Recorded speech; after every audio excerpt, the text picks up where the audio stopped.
Listo. Bueno, tenemos varias cositas sobre las que tenemos que hablar el día de hoy. Me voy a centrar en dos solamente. Primero, inicialmente se había conversado con la doctora Arancibia la necesidad de que ustedes manejen conceptos sobre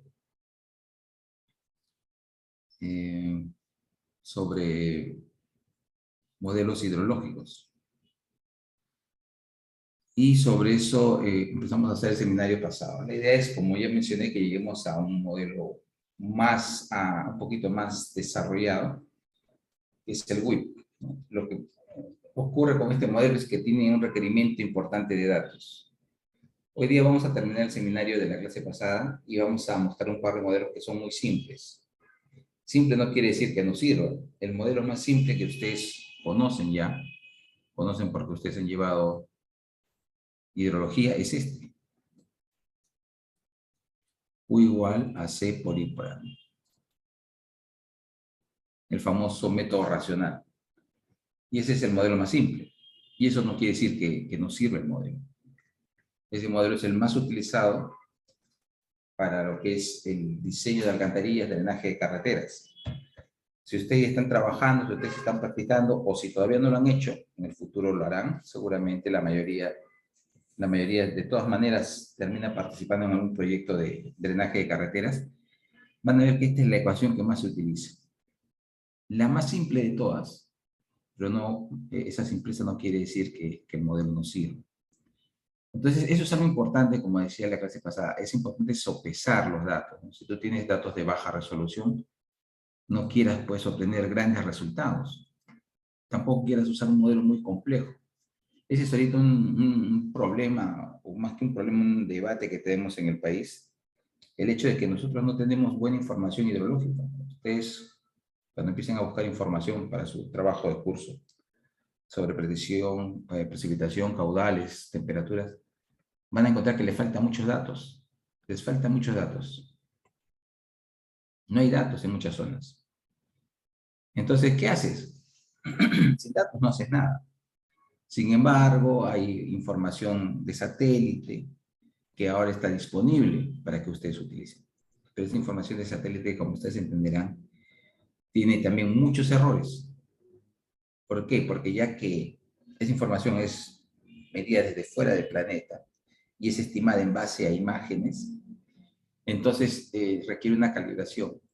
Y si en grandes zonas no tienes datos con qué calibrarlo, con qué verificar si está bien, entonces simplemente no se sabe cuán precisa sea esa data. No tienes esa referencia.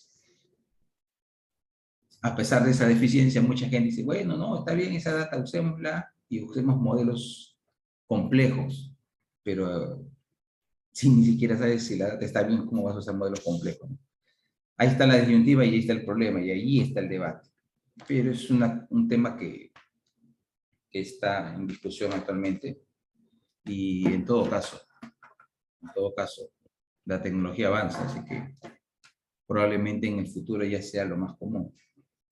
Una vez un técnico de Senami decía, no, ya la tendencia es a que desaparezcan las estaciones. Para mí hasta ahora eso es una locura, ¿no? ¿Cómo van a desaparecer las estaciones? ¿Con qué calibras tus datos? Es una locura. Pero ellos dicen que sí, pues, ¿no? Bueno. En fin, estuvimos hablando acerca de modelos hidrológicos, algunos conceptos relativos a las clases de modelos de acuerdo a la conceptualización de procesos, a la naturaleza de los algoritmos y a la representación espacial. Habíamos hablado de cada caso de cuáles eran las clases. Habíamos hablado de los modelos de caja negra, caja gris y caja blanca. Además, habíamos hablado de los modelos determinísticos y estocásticos, de los modelos agregados, semidistribuidos y distribuidos.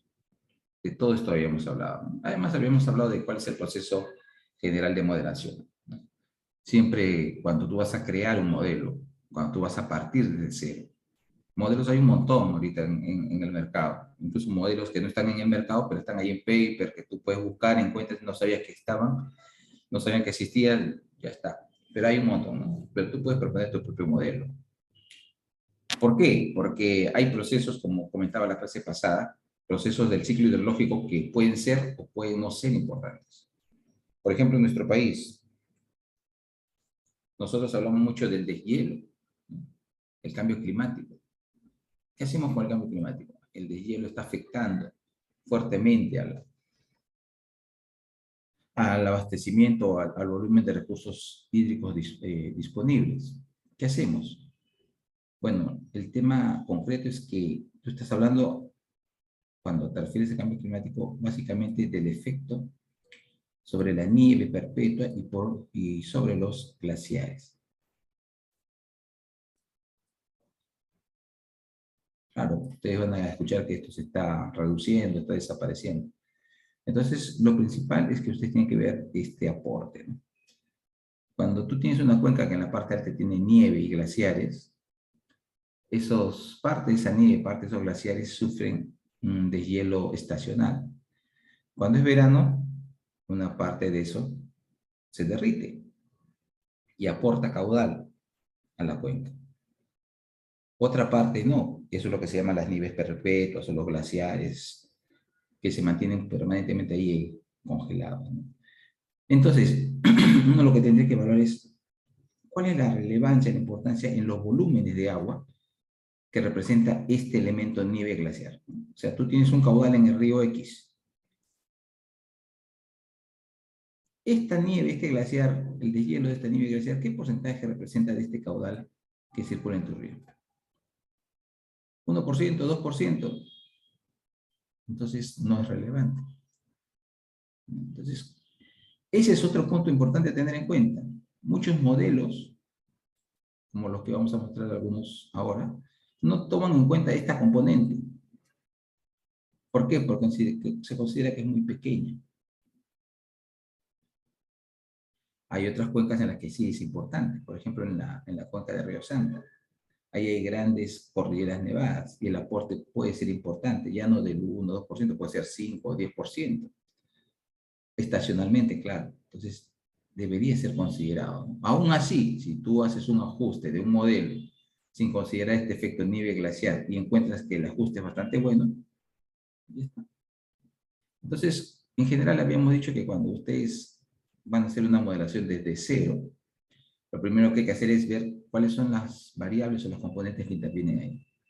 A eso le llamamos el modelo perceptual. Hay que ver cuáles son los procesos que intervienen. No todos van a ser considerados, solamente los realmente relevantes, ¿no?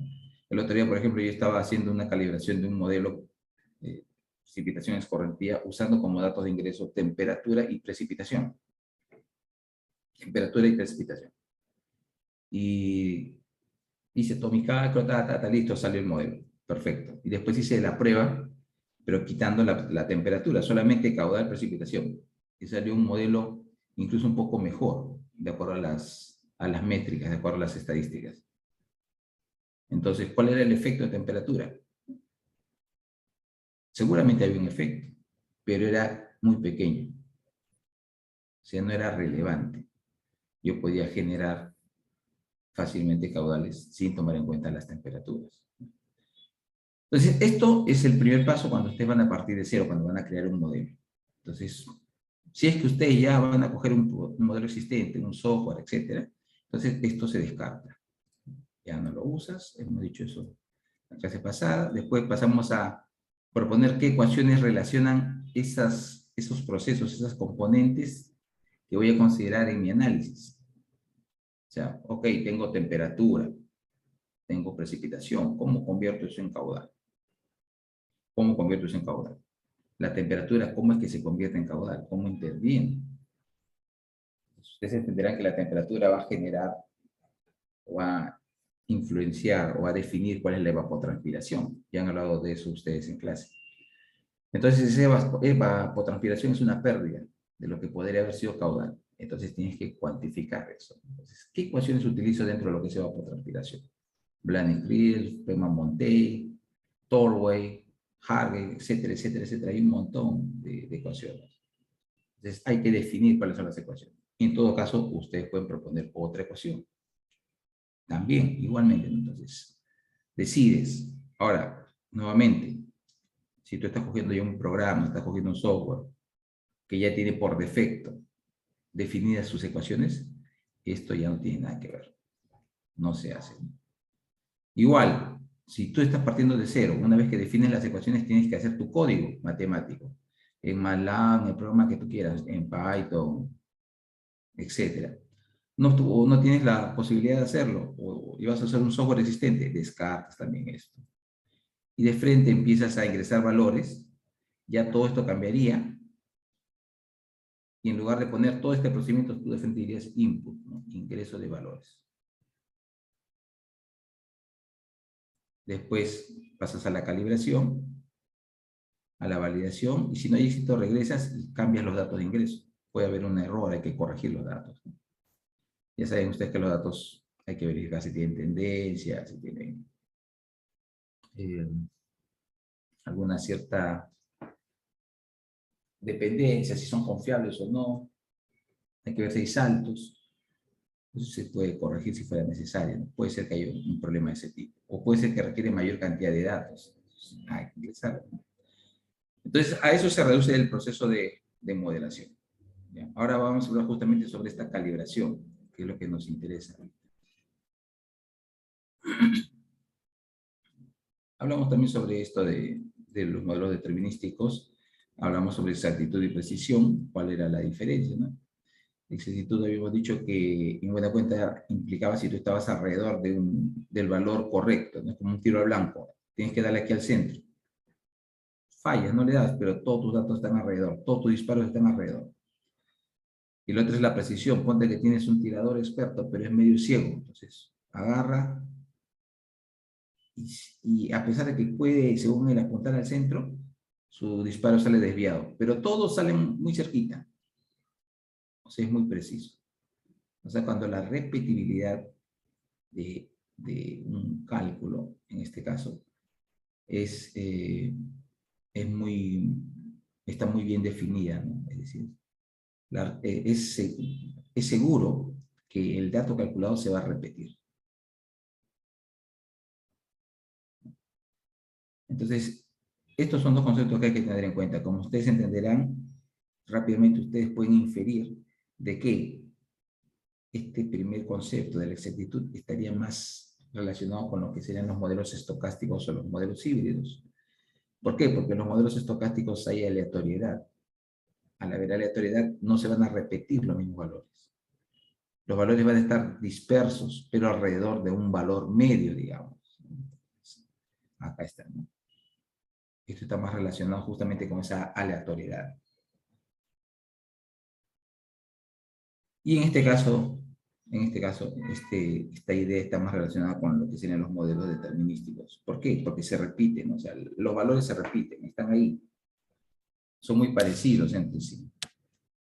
Pero no necesariamente van a representar el valor correcto, el valor real.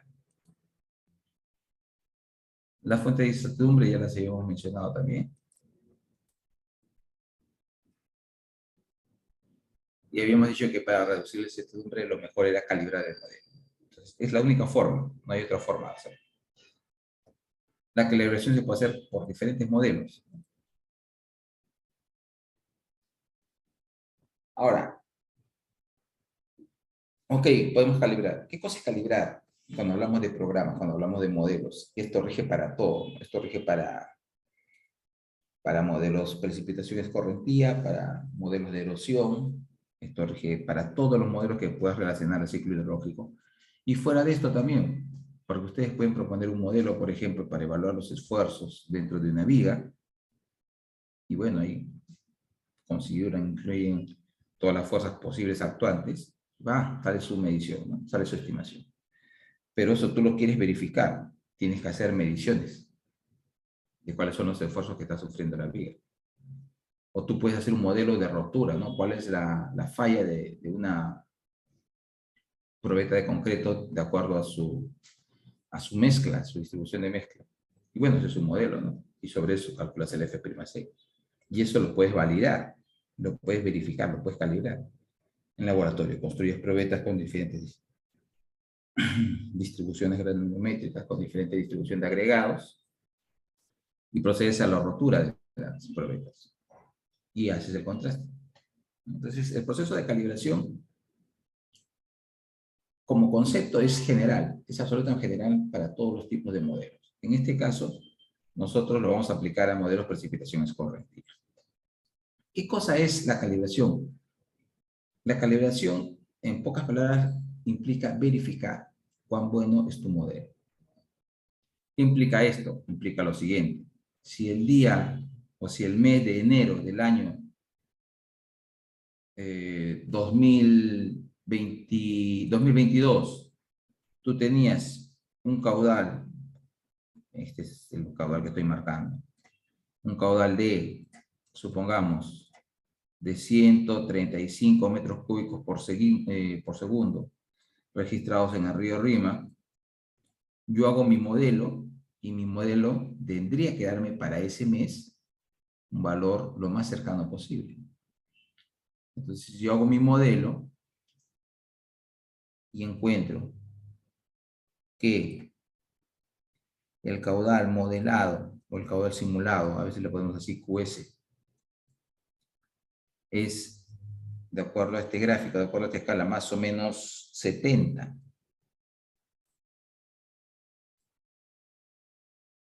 metros cúbicos por segundo. Uno puede decir, ah, no, este modelo está fallando, está mal, está muy mal. Pero esa apreciación que estamos haciendo de un valor aislado no sirve cuando hablan de calibración. Es cierto, la calibración sirve para verificar cuán buenos son los datos simulados, cuántos se parecen a los datos reales. Y aquí puedo decir que hay mucha diferencia, sí, pero cuando hablamos de caudales, cuando hablamos de procesos hidrológicos, la aleatoriedad es muy grande y hay muchos procesos involucrados. Y cuando tú dices cuáles son los principales procesos, los procesos más importantes, estás descartando otros, que si bien no son importantes, pero que influyen. Entonces siempre vas a tener discordancias, nunca vas a tener un modelo perfecto. Entonces, cuando tú hablas de calibrar un modelo hidrológico, tienes que verificar dos cosas. Primero, las métricas. ¿Qué significa las métricas? Significa comparar datos reales con los simulados, pero no uno a uno como estamos haciendo acá, sino todos los datos. Y puedes calcular, por ejemplo, el error cuadrático medio, que sería la suma de los errores cuadráticos, ¿no? Eso ya lo saben ustedes. Pueden hacer un balance de masas. Ahorita vamos a hablar mucho sobre eso. Pueden hacer un balance de volúmenes. Pueden encontrar otros estadísticos. Por ejemplo, tienen el estadístico de Nash-Sutcliffe, es uno de los más usados, etcétera, etcétera, ¿no? Pueden usar el p-value, pueden usar el bias. El bias es el sesgo, en buena cuenta, ¿no? Bueno, el bias es el sesgo, pero ya a alguien se le ocurrió decir bias, ¿no? Alguien vino del extranjero y dijo bias, bias, bias. Entonces todos ahora dicen bias. Bias, pero bueno, en buena cuenta es un estadístico asociado con el sesgo. Entonces, hay muchas formas de evaluar esto, este modelo, ¿ya? Su fiabilidad, digamos, su confiabilidad, su validez. Lo hacemos mediante estos estadísticos que muchas veces se le llama simplemente estadísticos o también se les puede llamar métricas. Entonces, primer punto, hay que verificar estos valores. Segundo punto, hay que verificar la forma. Eso es muy importante cuando hablan de modelos de precipitación escorrentina. ¿A qué me refiero con la forma? Fíjense que aquí están graficados datos reales y datos simulados. La forma, lo que sí o sí hay que verificar es que los picos, como en este caso yo estoy comparando dos picos, lo que tengo que verificar es que estos picos, si bien nunca, esto es casi seguro al 100%, estos datos nunca van a coincidir.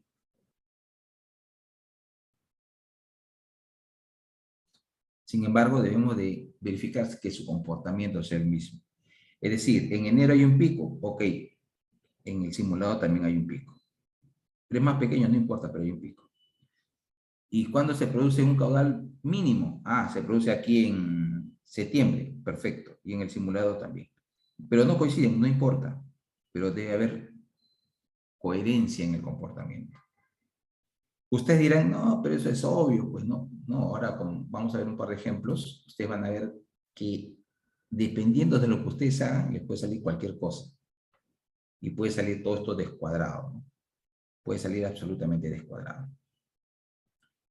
Y entonces, esos dos criterios hay que manejar cuando se hace una calibración. Uno, evaluar, interpretar estos estadísticos o métricas. Y dos, verificar el comportamiento de las series. Eso es importante mantenerlo en mente. Entonces, ¿cómo calibrar un modelo? Un modelo es, en su forma más simple, quizás una ecuación que tiene una forma como esta. U igual A por P más B. Entonces, como ustedes entenderán aquí, estos son dos parámetros que hay que calcular, ¿no? Son dos parámetros que hay que calcular, A y B. Entonces, ¿cómo calculas estos dos parámetros? Si esto fuera una recta, como lo he dibujado aquí, como lo he esquematizado aquí, ustedes dirían, pues uso el Excel. ¿Y qué usa el Excel? Mínimos cuadrados. Ya, está bien. Perfecto. Pero también puedo usar el método gráfico, ¿no? Ya, está bien. Ponemos. ¿Qué más puedo hacer? Bueno, pongamos que traemos a un muchacho que no sabe nada de estos conceptos de mínimos cuadrados, nada de estadística, nada de método gráfico. Entonces, ¿qué haría? Tantearía. Tantearía, ¿no? Eso se llama prueba y error. ¿Y qué es lo que haría? Calcule estos valores, o estime estos valores, o asume esos valores. Y calcula el error. ¿Cuánto sale el error? Muy alto. Entonces vuelve a estimar estos valores, ¿no? Vuelve a asumir. Ustedes pensarán que esto es una locura, pero bueno, eso es lo que yo hacía cuando estaba haciendo mi maestría, ¿no? Tenía que hacer una calibración y tenía que encontrar. Claro, no era así. Ahorita voy a mostrar el modelo que yo usé en mi tesis. No era tan simple como esto, pero había que asumir valores, ¿no? Había que estimar estos parámetros. Yo tenía 6 parámetros, creo. Y me demoré, pucha, estaba como 2 semanas así, dale, probando de uno en uno, tratando de reducir al mínimo el error, ¿no? Probaba con uno y después ya encontraba un valor mínimo, empezaba a cambiar el otro parámetro. Seguía tratando de reducir esto, bueno, con 2 parámetros ya, el segundo parámetro tenía que irlo bajando, pero hasta cierto punto, para que siga reduciéndose el error acumulado, el primero tenía que otra vez incrementar, tanteando, hasta que me enteré, ustedes en ese sentido obviamente manejan mejor la informática que yo seguramente, me enteré que existía el solver en Excel. Y con eso empecé a empecé a calibrar modelos que daban miedo, ¿no? Al día corría 20, 30 modelos, tratando de mejorar mis resultados, ¿no? Eso lo vamos a ver en un momento. Entonces, una forma es, como le dije, tantear esto.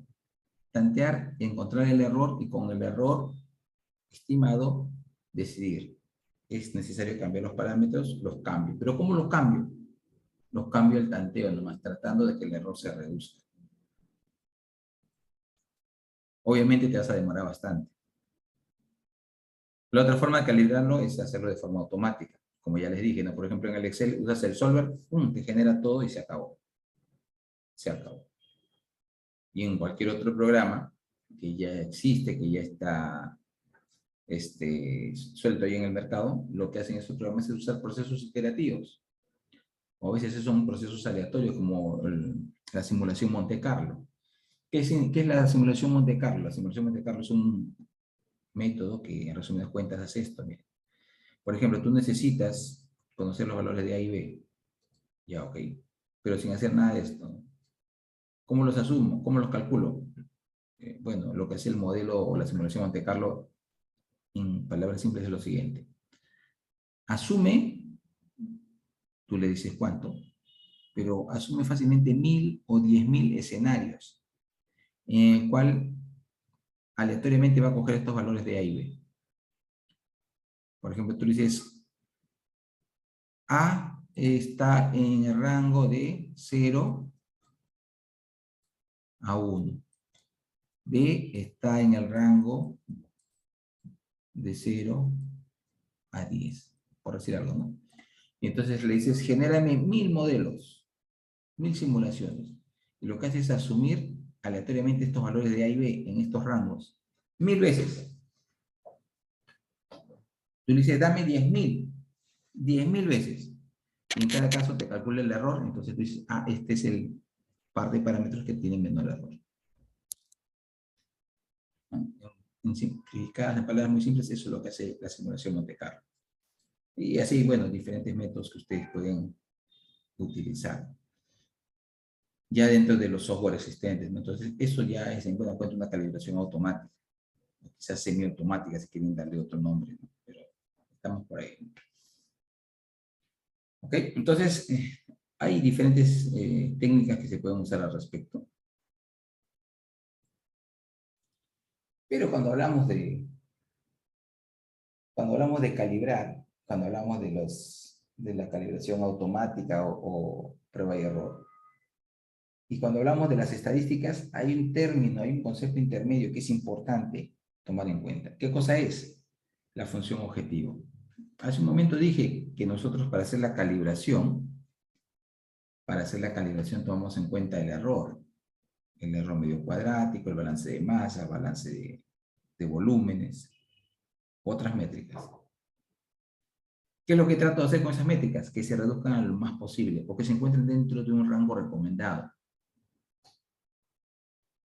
En buena cuenta lo que estoy haciendo es asumir que ese error cuadrático, ese balance de masas, es una nueva función que yo voy a minimizar.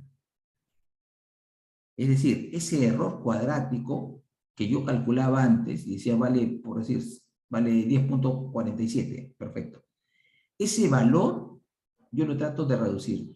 ¿Cuál sería la condición perfecta? Que el error cuadrático sea cero. Sería la condición perfecta. Es decir, yo voy a empezar a variar ese error cuadrático medio. Cuando digo voy a hacerlo cambiar, voy a reducirlo, lo que estoy haciendo, lo que estoy diciendo es, lo voy a considerar como una función y la voy a minimizar. Por ese motivo, ese error cuadrático medio, ese balance de masas, ese balance de volúmenes, esos estadísticos que yo asuma como válidos para mi modelo, ya que se van a optimizar, se les suele llamar función objetivo. Función objetivo. ¿Cuál es su objetivo? ¿Cuál es el fin de analizar esta función objetivo? Como acabamos de mencionar, es optimizar su valor, reducirlo o encajarlo dentro de un rango de valores. ¿Que me aseguren qué cosa? Que me aseguren que la incertidumbre sea reducido al máximo. Que me aseguren que el modelo ya está operativo. Que me aseguren que el modelo es confiable. Que me aseguren que el modelo me va a dar valores representativos. Ese es el objetivo de esta función objetivo, ¿ya? Entonces, como ya dije, esta función objetivo son usualmente medidas de bota de ajuste, puede ser error de balance de masas, coeficiente de correlación, la eficiencia de Nash-Sutcliffe o un ajuste multiobjetivo, ¿no? ¿Qué implica un ajuste multiobjetivo? ¿Qué es un ajuste multiobjetivo? Es una combinación de estas medidas de bondad de ajuste. ¿A qué me refiero con esto? Recuerden que el error cuadrático medio siempre es un valor positivo. Y como vamos a ver ahora, siempre es un valor grande. Entonces yo puedo decir, ok, este valor es grande. ¿Qué tal si lo combino con otro coeficiente? Por ejemplo, con la eficiencia de Nash-Sutcliffe. ¿Cómo? Bueno, yo quiero que los dos sean siempre pequeños. Entonces, ¿qué es lo que hago? Planteo, por ejemplo, como función objetivo, el producto del error por la eficiencia de Nash. Esa sería mi nueva función objetivo. Entonces, cuando tienes así una combinación de medidas de igualdad de ajuste, muchas veces hablamos de funciones multiobjetivos.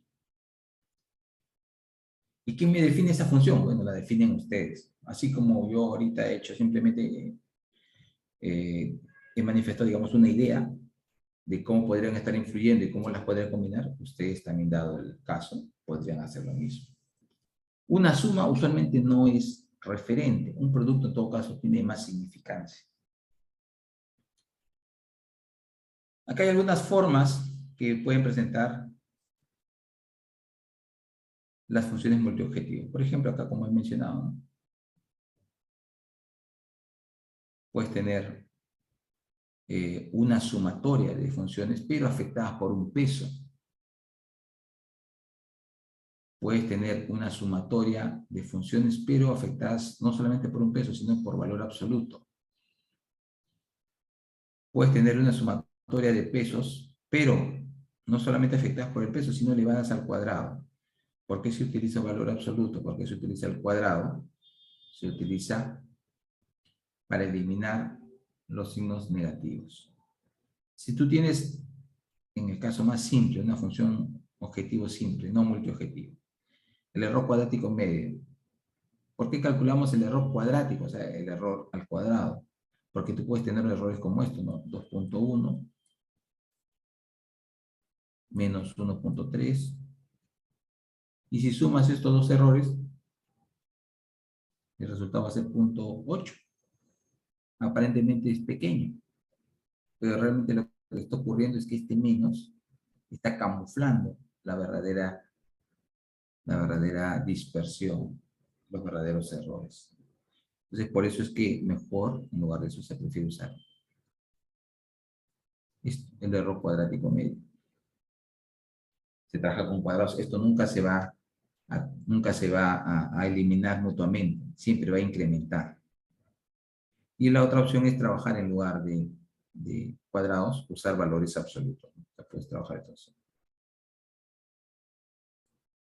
Un x1 más un valor absoluto de x2, etcétera, etcétera, etcétera.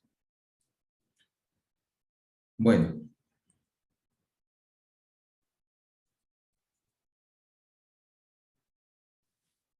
Esto ya lo he mencionado, la calibración implica justamente optimizar esa función objetivo simple o multiobjetivo. La idea es optimizarlo, minimizar o maximizar, o encajarlo dentro de un rango de valores. Eso es lo que tenemos que hacer. Fuera de esto, nosotros podríamos pensar en hacer un análisis de sensibilidad para ver, al cambiar, qué pasa cuando yo cambio un parámetro. Por ejemplo, hace un momento decía ya, calculamos caudal en función de la temperatura y de la precipitación. Ok, perfecto. Perfecto. ¿Y qué pasaría si yo la temperatura la empiezo a variar? ¿Cómo afectaría eso el caudal? Entonces lo que hago con esto es evaluar la sensibilidad del caudal frente a la temperatura. Entonces, si bien en una función objetivo lo que nosotros hacemos es lo que mostramos aquí, optimizar su valor, sea minimizando o maximizando, también es cierto que podemos hacer uso de una sensibilidad, un análisis de sensibilidad. En ese caso lo que hacemos es evaluamos esa función objetivo, pero en función a un parámetro del modelo que empieza a variar. Por ejemplo, puedo evaluar yo aquí cómo varía o cuál sería el error en los caudales simulados si es que yo empiezo a variar la temperatura. Por ejemplo, por decir algo, ¿no? O si no, yo puedo decir, a ver, aquí he considerado un parámetro que es un parámetro específico que me representa la evaporación, digamos, ¿no? Digamos que Q es función, es un A por precipitación al cuadrado, más B por P, digamos, algo simple como ejemplo. Entonces, este A, este B y este C son parámetros. Entonces, yo lo que puedo hacer también es hacer un análisis de sensibilidad respecto a estos parámetros. ¿Y por qué tendría que hacerlo respecto a estos parámetros? Porque, ¿qué pasa si yo me he equivocado en este valor? Si en este valor yo me he equivocado en mi cálculo, entonces, ¿eso cómo afecta a mis resultados? ¿El error es importante? ¿No es importante? ¿Qué pasa con este parámetro C? Si me equivoqué en este valor, si no tengo datos como para estimarlo, ¿qué pasa si yo asumo un valor? O sea, simplemente no tengo datos para poderlo calibrar. Entonces yo asumo un valor. Yo asumí un valor y por lo tanto eso está mal. Pero eso afecta fuertemente a mi caudal, ¿o no? Entonces yo podría hacer un análisis de sensibilidad para evaluar cómo afecta este valor asumido al caudal. ¿Y cómo lo haría? Empezaría a asumir diferentes valores de C. Empiezo a asumir diferentes valores de C, calculo los caudales y con eso verifico el error, ¿no? ¿Cuál es el error? Entonces, si la variación Es muy fuerte para un cierto rango de valores, pero para un rango de valores pequeño, ese error es pequeño, entonces yo podría pensar inclusive en recomendar tomar un valor de C, en asumir un valor de C dentro de ese rango, como un valor asumido, pero que me va a dar valores, si bien no dentro de lo ideal, dentro de lo máximo deseable, sin embargo, suficientemente confiables. Entonces, los análisis de sensibilidad sirven para eso, para verificar, para evaluar cuál es la influencia en el cambio de una o de un parámetro. Y uno lo realiza de una u otra forma, como ya indiqué, buscando evaluar qué es lo que pasa cuando empieza a cambiar los valores de dicho parámetro. Bueno, aquí tienen ustedes un ejemplo de una simulación de caudales diarios. Ustedes pueden ver la línea azul son los valores medios y la roja son los simulados, ¿no? Entonces pueden ver ustedes que siempre aquí va a haber discrepancias, siempre va a haber discrepancias, ¿no? En los picos, en las partes más bajas, siempre va a haber discrepancias. Pero lo que se busca siempre es que el comportamiento, ustedes ven que pico con pico coincide, acá también, ¿no? Y los puntos más bajos también coinciden. Ese comportamiento esté bien representado. Pero yo digo, ok, el comportamiento está bien, pero quiero mejorar el modelo. ¿Qué es lo que tengo que hacer? Tengo que tratar de reducir esto. Es decir, en este caso, los datos simulados tienen que bajar en la época seca. En esta época, que probablemente corresponde con una precipitación, hay que tratar de que suban y viceversa, ¿no? Hay que tratar de mover ese modelo. Eso lo hacemos fácil en AutoCAD. No, pues es que eso no funciona así, ¿no? Lo que hay que hacer es cambiar parámetros para que eso se ajuste. Bueno, la validación de un modelo es un proceso parecido al anterior. Parecido al anterior. ¿La diferencia cuál es? Que la validación se hace para verificar cuán bueno es el modelo para hacer pronósticos. ¿Cuán bueno es el modelo para hacer pronósticos? ¿A qué me refiero con esto? Aquí voy a aprovechar que esta pantalla está medio vacía para poder hacer un ejemplo. Supongo que estos son mis caudales en el río que estoy trabajando. Supónganse que ustedes están trabajando en el río, no sé, a cualquier cosa le ponemos el río.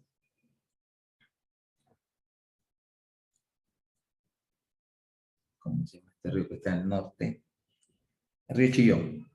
Chillón. Ahí está, Che. Ya está, río Chillón. Perfecto. Entonces tiene acá datos por decir algo, desde 1980 hasta el 2020. Perfecto. Ahora, ustedes lo que quieren es aplicar un modelo. ¿Por qué? Porque quieren hacer una estimación de cuál sería el caudal hacia el futuro. De acá, de repente no de acá a 100 años, pero de acá a 5 años, de acá a 10 años. ¿Cómo lo pueden hacer? Bueno, ustedes pueden agarrar las precipitaciones y ajustarlo a un modelo estocástico y generar una serie de precipitaciones hacia adelante. Entonces, esas precipitaciones las pueden meter en su modelo una vez calibrado y lo que quieren es que se genere hacia adelante caudales. ¿Y por qué no hago de frente eso con caudales? Porque hay una relación entre caudales y precipitaciones. Y tú debes de tratar de mantener esa relación.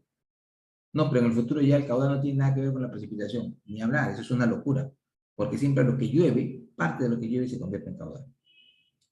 Entonces, en estos casos lo que se hace es más o menos lo siguiente. Tú dices, a ver, 80 al 2020, vamos a partir esto, dependiendo del tamaño de los datos, esto se puede partir por la mitad. Por ejemplo, esto sería hasta el año 2000. O se puede partir 2/3 para un intervalo de 2/3 y un intervalo final de 1/3. Entonces, ¿por qué se parte? Esta primera mitad se usa para la calibración. Y esta segunda mitad se usa para la validación. ¿Qué hago en la calibración? Hacemos lo que he mencionado, ¿no? Hay que buscar los parámetros para encontrar el modelo.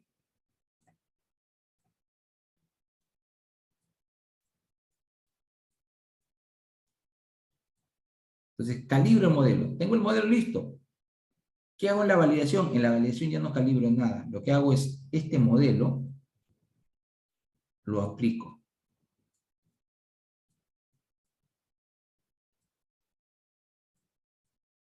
¿Cómo que lo aplico? Sí, pues ya conozco los parámetros, ¿no? Entonces, lo único que hago es reemplazo estas precipitaciones que corresponden a este periodo y con eso saco caudales.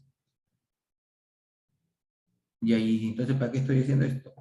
Ah, lo que pasa es que yo aquí voy a tener caudales simulados, que son los que me salen del modelo, y tengo que tener a la vez caudales medidos, o caudales reales.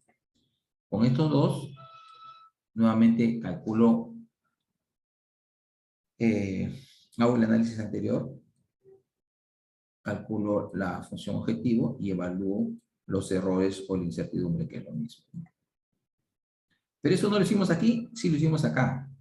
Lo hicimos acá. Entonces, ¿para qué lo hago en este segundo intervalo?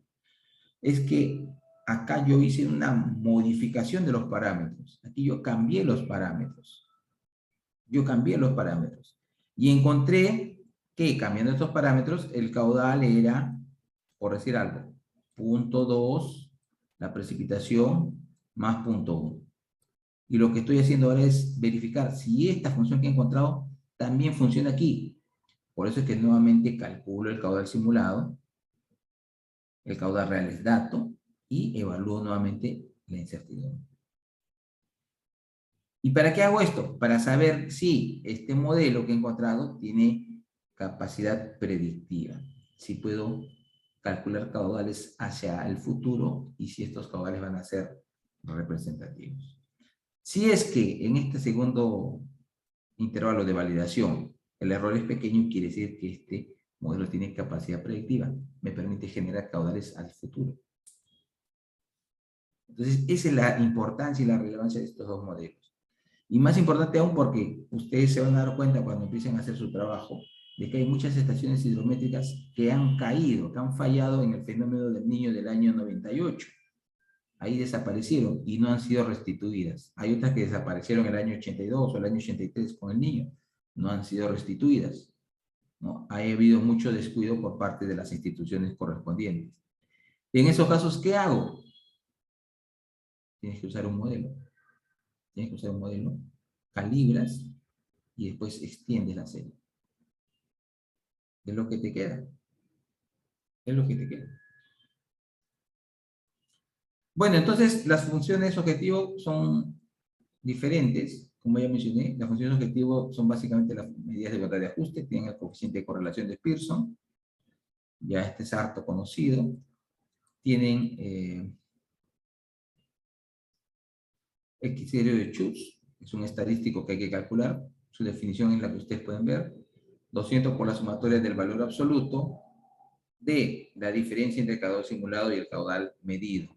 Por el caudal medido entre n por el caudal máximo elevado al cuadrado. Esto de aquí es un estadístico simplemente que hay que calcular. En este caso, cuando nosotros hablamos de estadísticos de este tipo, como el criterio de Schutz, como el de Nash-Sutcliffe, nosotros tenemos tablas referenciales que nos indican si el modelo es bueno o no.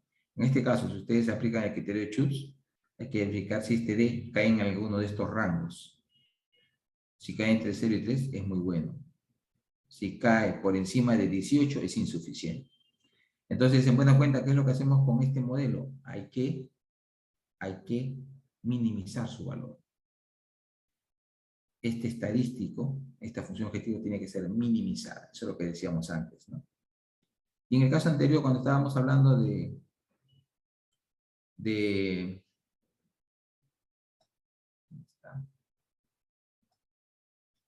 coeficiente de correlación, bueno, ya sabemos que el coeficiente de correlación tiene que ser lo más cercano a 1. Ya sabemos que tiene que ser lo más cercano a 1. Si es cercano a 0, quiere decir que no hay correlación. No hay correlación. En el caso de modelos, precipitación escorrentía, rara vez se utiliza el coeficiente de correlación. ¿Cuál es el coeficiente que se utiliza más seguido? ¿El de Nash? ¿O se utilizan los balances de masa o de volumen? Además tiene la desviación media acumulada, igual, ¿no? Como ustedes pueden ver, simplemente la sumatoria de los errores, digamos, entre n. que es el número de datos. ¿Está? Igual hay que minimizarlo. Este es la eficiencia de Natch que yo mencionaba, que este es, digamos, el estadístico más usado. Acá tiene la tabla de valores correspondiente. Como se dan cuenta, en este caso hay que obtener valores mayores a 0.8 dentro de lo posible. Si te sale en el rango muy bueno, también está bien. Si te sale en el rango bueno, es aceptable, pero por debajo no. Entonces, hay que trabajar. Este es el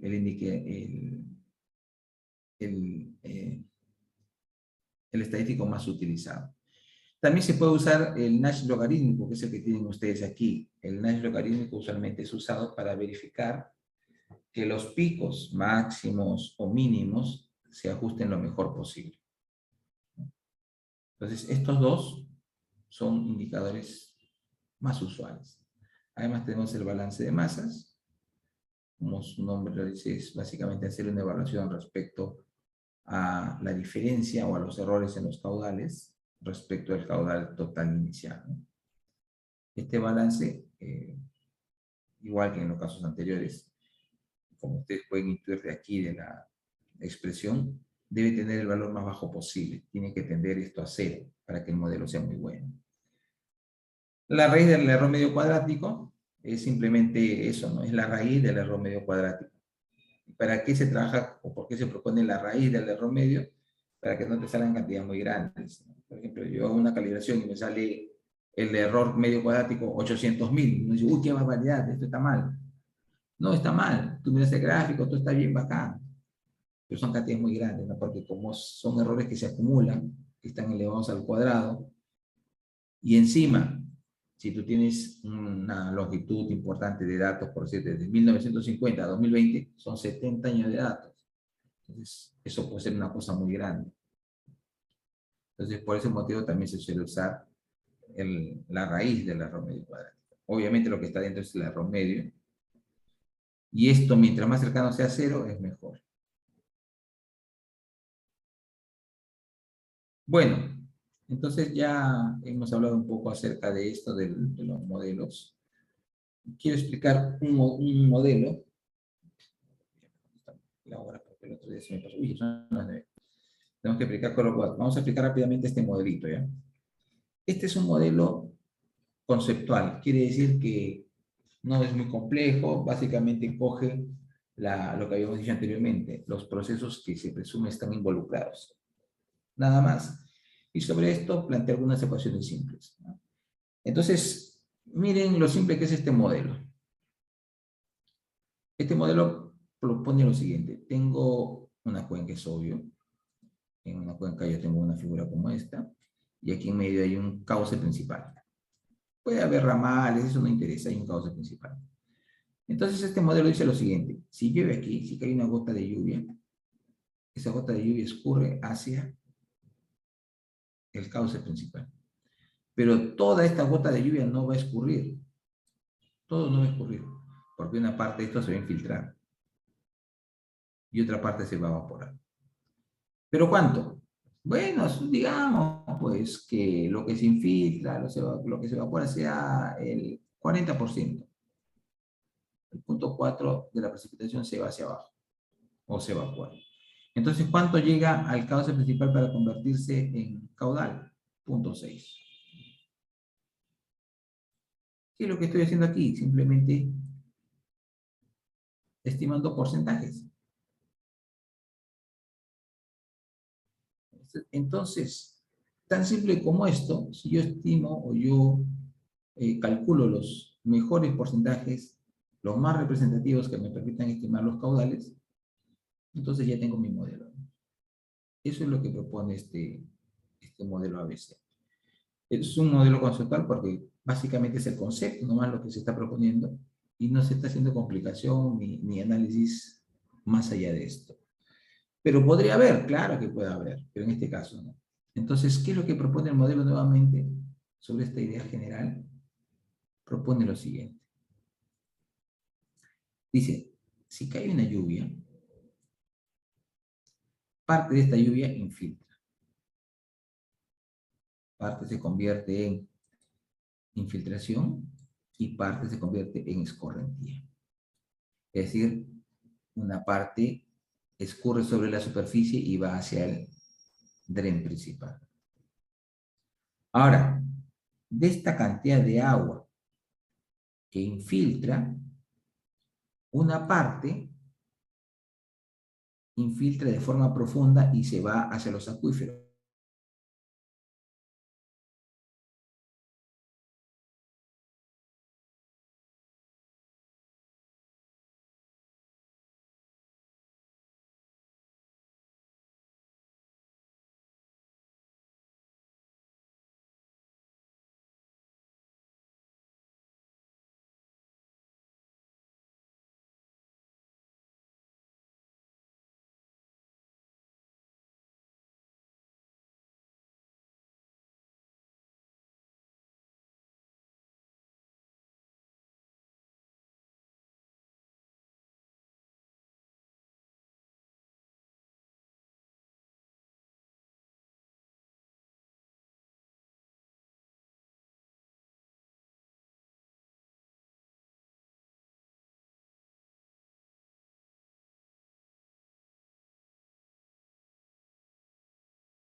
Oye, se congeló mi pantalla. Estoy entrando por mi celular.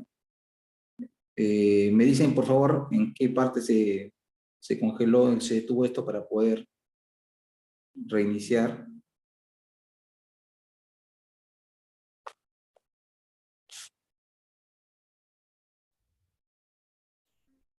Mira, fue momentáneo lo que pasó en la última PPT que estuvo explicando. Pero yo todavía no puedo moverme. O sea, ahorita estoy entrando por el celular, estoy hablando por el celular, pero mi pantalla, mi computadora está congelada. Por eso lo voy a reiniciar. Por eso quiero saber en qué diapositiva se ha quedado eso colgado. Este es el primer PPT, pero ¿en qué parte, qué número de diapositivas dice en la parte superior? Ahí dice el número. 7, creo, ingeniero. 27. Ya, voy a reiniciar entonces la máquina, ¿ya? Ok, ingeniero. Si me salgo, me esperan unos minutitos mientras reingreso.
Paul, a ver si me pasas el anfitrión. Ok, ingeniero, un momentito, por Ok. favor.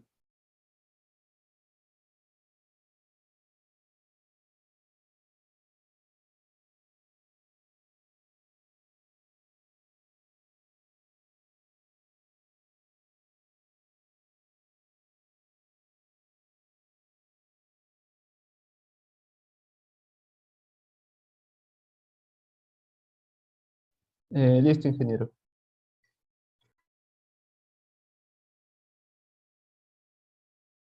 Ok, perfecto. Ahora sí. Vamos a compartir la pantalla. Y ahora sí. Bueno, entonces le decía, en buena cuenta aquí, eh, lo que asume el modelo es la precipitación, parte de ella se convierte en infiltración y parte en escorrentía. Simplemente un porcentaje, nada más. O sea, lo que hay que hacer es encontrar un porcentaje. De esta infiltración, una parte se convierte en infiltración profunda y otra en evapotranspiración. O sea, hay que calcular nuevamente un porcentaje. Entonces, el modelo dice lo siguiente, solamente trabaja con porcentajes y dice lo siguiente. La escorrentía, como estamos viendo aquí, es un porcentaje de la precipitación. Ajá. ¿Qué cosa es A? Es un porcentaje. ¿Pero cuánto vale? Hay que calcularlo. Hay que calcularlo. La evapotranspiración potencial, ¿cuánto vale? Es un porcentaje de la evaporación. Un porcentaje, hay que calcular bien. El flujo base. El flujo base, como ustedes recordarán, es el caudal que circula por el río de forma permanente. O sea, cuando no hay lluvias, hay un caudal que circula de forma permanente. Ese es el flujo base. ¿El flujo base de qué depende? ¿De dónde se alimenta? Sale de aquí, de las aguas subterráneas. Entonces va a ser un porcentaje de las aguas subterráneas.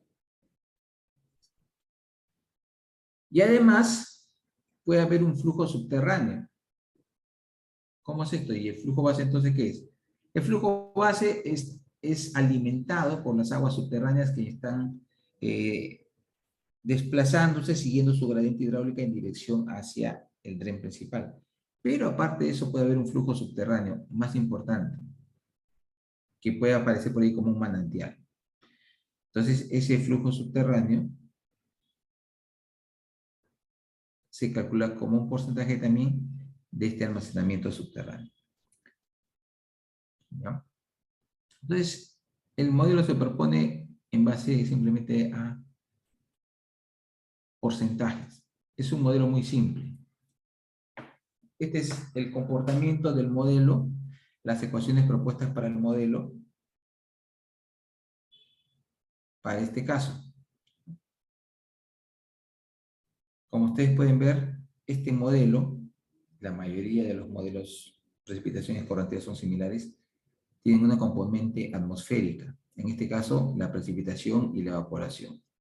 Un componente superficial, donde está la escorrentía, la infiltración, todo eso ocurre sobre la superficie. Y un comportamiento subterráneo, que es el almacenamiento subterráneo y el flujo subterráneo. También aquí puede incluirse el flujo base.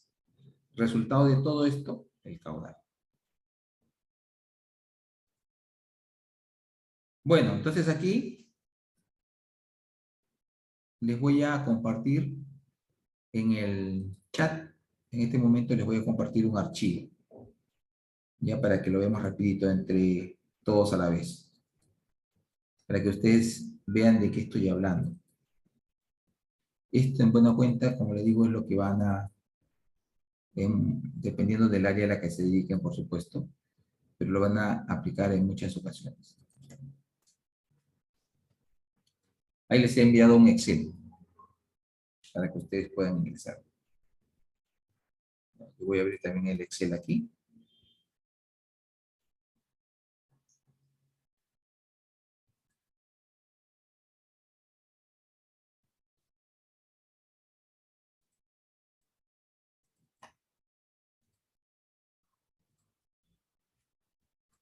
A ver.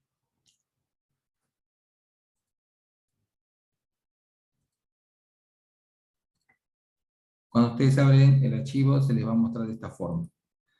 Va a aparecer esta pantalla de frente. Pero bueno, retrocedan a la pestaña anterior, a la hoja anterior del Excel y van a encontrar esto, ¿no? Este es el modelo ABC, pero a escala mensual. A escala mensual. ¿Por qué hago hincapié en esto? Porque también hay un modelo a escala anual. Entonces hay que tener cuidado con eso. Entonces, nuevamente, en este caso, fíjense ustedes que acá están los parámetros A que hemos mencionado, ¿no? El valor de A para una temporada húmeda, el valor de de A para una temporada seca. Entonces, son valores que uno puede asumir. Por ejemplo, ustedes miren que esto tiene un montón de decimales, ¿no? Entonces, yo le voy a decir, por ejemplo, acá que esto sea... Miren acá cómo estaba el gráfico calibrado. Se ve aquí bastante bien, ¿no? Más o menos los picos coinciden. Pero cuando uno empieza a calibrar, uno le pone valores aquí que uno asume. Por ejemplo, puede decir 0.4, ¿no? Esto sea 0.2. ¿Cuánto vale B? Estos, como ya dije, son los parámetros que representan porcentajes. Entonces lo voy a poner acá 0.5, por decir algo. Este sí también un porcentaje 0.2, 0.1. Y acá ponemos 0.2 también, ¿no? La capacidad de campo ya tiene que ver con las características del suelo, del tipo de suelo. El almacenamiento inicial igual, es un valor que tiene que ver con las características o el estado inicial que tenía el estrato inferior de suelo que puede almacenar agua. No lo conozco, lo asumes, y en el proceso de calibración lo vas cambiando para poder mejorar tu ajuste. La humedad inicial del suelo, asúmelo. Si no tienes un valor, lo asumes. Por ejemplo, vamos a poner acá 500, ¿ya? 500. El área de tu cuenca tú la tienes que poner, está claro, ¿no? Tienes que tener el área y lo anotas ahí. Todo lo que está en amarillo acá es lo que uno tiene que rellenar. ¿Ok? Acá está la indicación de las variables utilizadas en la parte inferior que representa cada sigla. Y por aquí tienen los errores, ¿no? Por ejemplo, este es el error cuadrático medio, y aquí yo he dejado un espacio para poner el NaCH. No le he anotado todavía, pero ustedes lo pueden incluir en esta hoja de Excel, ¿no? Y he subdividido esto en dos intervalos, uno de calibración y otro de validación. La calibración va hasta la celda 203. Vamos a ver, 203. Hasta el año 95. ¿Desde qué año hasta el año 95? Desde el 81 al 95. 15 años. Y de ahí hacia abajo es mi validación. Desde el 95 hasta a lo mejor yo desde el 96 hasta acá donde ya no hay datos. 2005. 10 años. Se considera 15 y 10. Perfecto. Como dije, todo lo que está en amarillo es lo que uno calcula. O lo que uno ingresa como datos. La precipitación y la temperatura son valores que uno ingresa. ¿De dónde sale esto? Esto lo sacas de Cenami, de la AN, etc.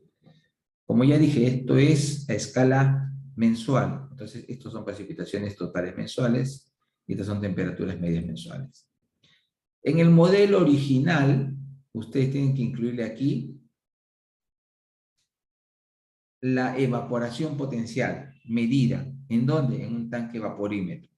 Como yo no tengo ese dato, yo lo que he hecho es modificar este modelo, he modificado el modelo, y acá en lugar de eso le he puesto un valor calculado con la ecuación de Blanding-Krider, ¿no? Esto ya ustedes seguramente lo han visto.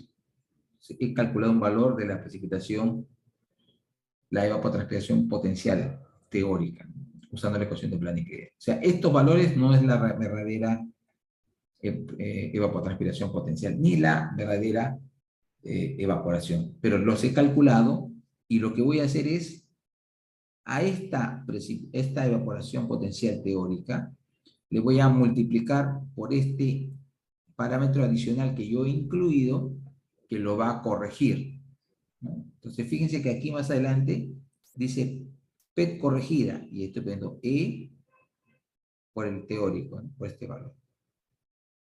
Entonces, este valor debería ser un dato que ustedes ingresen, pero como usualmente nosotros no tenemos datos de evaporación, lo podemos trabajar así. Calculo en función de la temperatura y aquí en el proceso lo corrijo. Además tengo que tener los caudales medidos, caudales mensuales, para poder calcular los errores, si no, no se calcula nada. Entonces miren, aquí yo he cambiado los valores, vamos a ver cómo ha quedado el gráfico. Miren que acá apareció una cosa terrible, ¿no? ¿Qué es esto? Bueno, eso ha hecho que todo el gráfico se aplaste. Entonces hay que ir corrigiendo. Acá simplemente están los valores de A, que son sacados de aquí. Miren que es punto 4 y punto 2. ¿Por qué? Temporada seca, temporada húmeda. La humedad, la escorrentía superficial calculada como un porcentaje. La infiltración es calculada como una diferencia. Claro, si la precipitación es el total de agua que cayó y una parte se va como escorrentía, la diferencia es la infiltración. ¿Ya está? Y así sucesivamente. Entonces, una vez que tienes esto, hay que verificar el error. 7600, perfecto. Este error hay que reducirlo al máximo. Para eso vamos a datos.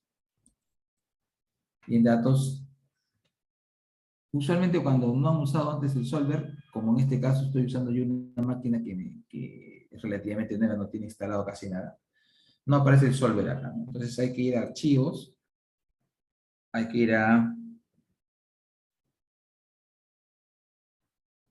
opciones, si no me equivoco es acá. En opciones hay que ir a complementos. En complementos buscamos solver, aquí está solver. Le dan ir, y acá dice, ajá, tengo estas 4 herramientas. Le doy pico en solver, le doy a aceptar. Miren que acá aparece inmediatamente una opción que dice solver, ¿no? Ya está. Entonces pico ahí donde dice solver. ¿Qué es lo que me dice solver? Inmediatamente que ustedes han activado el solver, reconoce lo que yo ya tenía creado acá, ¿no? Yo tenía asignado que esta era mi función objetivo. ¿Qué tengo que hacer con esto? Reducirlo a lo mínimo, miren. Si ustedes quieren maximizarlo, ponen acá maximizarlos. Yo quiero reducirlo en este caso a lo mínimo. Puedo ponerle un valor específico, no puedo decirle que sea 0, pero de repente esto nunca va a llegar a 0. Entonces lo mejor es ponerle en estos casos mínimo, porque voy a calcular lo mínimo posible. Aquí, ¿qué más tengo que indicar? Tengo que indicar qué celdas voy a cambiar. O sea, qué celdas voy a empezar a variar para tratar de obtener el valor mínimo. Pico aquí. Esas son las celdas que yo he puesto como las que van a variar. El área no va a variar, pues, ni hablar, ¿no? Y ahora, acá le puedo dar restricciones. Por ejemplo, estos son porcentajes. Yo podría ponerle como restricción que todos esos tienen que ser positivos. Entonces, fíjense acá, positivo, positivo, positivo, positivos. Puedo darle restricciones. Una vez que he hecho esto, elijo el método con el cual se va a hacer la evaluación. Por defecto dice que va a ser va a usar procedimiento no lineal, pero tienes el método simplex o el método evolucionario. Yo lo voy a dejar por defecto en no lineal. Y le doy a resolver. Entonces va a empezar a iterar esto, va a empezar a iterar. Puede tomar unos minutos o muchos minutos porque está iterando. Dice acá, Solver ha convergido a una solución. Fíjense acá, los datos han cambiado fuertemente, ¿no? Han cambiado fuertemente. Entonces le doy a aceptar y me voy aquí a ver el plot. Ha cambiado, ¿no? Ha cambiado. Y el error, ¿en cuánto ha bajado? Ha bajado a 95. Bastante, ¿no? Entonces ustedes dicen, ya terminé. Sí y no. ¿Por qué? Porque fíjense que este E me salió 0. ¿Y qué cosa era E? E estaba aquí. Era para calcular la evapotranspiración potencial corregida. O sea que me está saliendo que no hay evapotranspiración. ¿Cómo? Pero eso solamente es la potencial. Y la real está aquí, 0. Entonces, es imposible que en un lugar no haya evapotranspiración. Esto debería tener un valor. Entonces, ¿cuánto? Puede ser un lugar muy seco, ¿no? Tú puedes decir, es muy chiquito, cercano a 0, pero en todo caso tendrías que justificar. En este caso, los datos que yo he ingresado a este Excel corresponden a una zona muy seca, y probablemente por eso es que me ha salido 0. Pero realmente esto no debería ser 0, debería tener un valor pequeño que sea, ¿no? Entonces yo le podría decir acá, por decir si esto es así, pongámosle un valor, 0.01, por decir algo, ¿no? Para que haya aquí una cierta cantidad. Y listo. ¿Y cómo cambió mi error? Casi no ha variado. Ahora, fíjense que había un segundo intervalo de validación. ¿Cuál es el error en la validación? Está bien, ¿no? No se ha incrementado fuertemente, está dentro del mismo rango. Inclusive mejor. Y el gráfico tiene un comportamiento similar, ¿no? Como ustedes se pueden dar cuenta, los picos coinciden, los puntos más bajos coinciden también, pero acá como que hay mucha deficiencia, ¿no? En los bajos. En los picos también de repente. Entonces ahí ya viene una etapa final que uno puede hacer, que es afinar los datos. Afinar los datos, ¿no? Entonces, ¿cómo afinar los datos? Por ejemplo, aquí, ¿no? Al inicio. ¿Qué pasaría? Los datos de inicio, por ejemplo, la humedad inicial. ¿Qué pasa si le pongo acá 1000 en lugar de 500? ¿Qué pasa con mi gráfico? Se va muy abajo, ¿no? Entonces, ¿qué pasaría si le pongo 400? Parece que mejora un poquito, pero aquí parece que se distorsiona más. Entonces, ahí viene el tema, ¿no? Ustedes pueden empezar a afinar el modelo, haciendo pequeños cambios. Ese pequeño cambio puede mejorar tus resultados, ¿no? Y de repente tú vas a ver que tu error subió de 95 a 96, pero si tu comportamiento ha mejorado, ya está, ni hablar. Ni hablar. ¿Ok? Entonces, este modelito es simple, pero es yo diría que es suficientemente bueno para cuencas pequeñas. Ustedes pueden probarlo, como les digo. Pueden ingresar estos datos, precipitación, temperatura y caudal. Y fuera de esto, pueden probar con estos parámetros, ¿no? Y ver cómo va variando. Pueden además adaptarle aquí el parámetro de Natch o cualquiera de los otros parámetros que hemos visto para ir evaluando cómo varían los rangos de Natch. Por ejemplo, aquí me sale un error relativamente pequeño, pero ¿cuánto sale el Natch? De repente sale un valor no aceptable, o de repente apenas aceptable, ¿no? Regularón. Entonces, eso lo pueden probar con este modelo. ¿Ya? Listo, esto sería todo lo que vamos a hablar por el momento sobre modelos. Vamos a hablar ahora sobre Crosswalk. Y después, la siguiente semana, probablemente vamos a hablar sobre otro modelo más complejo que la doctora Arancibia creo que quiere que ustedes apliquen en su trabajo. Al menos como una referencia. ¿Alguna pregunta sobre esto antes de cerrar?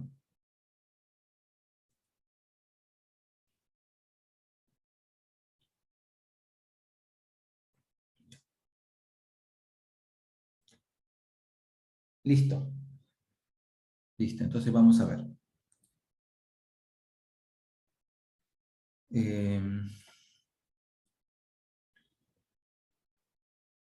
Ya vamos a hablar sobre Crosswalk. Aquí tengo una carpeta en donde yo he descargado alguna información. He descargado alguna información que puede servir para que hagamos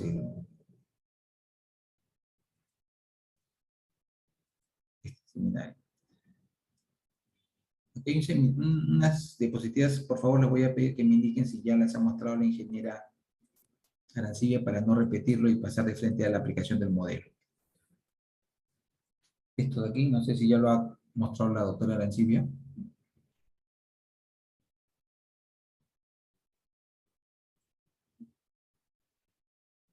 ¿Me avisan? ¿Esto lo ha mostrado ya? ¿Sí o no?